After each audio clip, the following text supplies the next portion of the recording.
El Consejal del Distrito 2 Chodiver Angeles Arquisa conducí medical mission para con el mga bibientes de Talon-Talon ayer aga.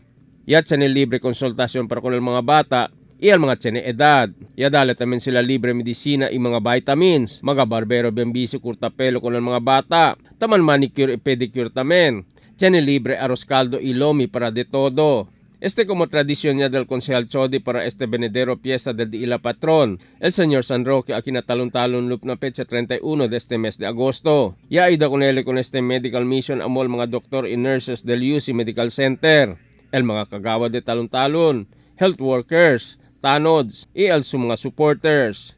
El Consejal Chodi ver Arquisa tarindi gracias con el Honorable Neil Galvez, Honorable Ing Ibalyo, Honorable Elinor Tura, Honorable Jesse Molod, Kunmari Bikneneng Arquisa Bautista, Romy Ibalyo, Jade Hamolot, Wahida Alex Abdullah, y Oswaldo Totong Araneta.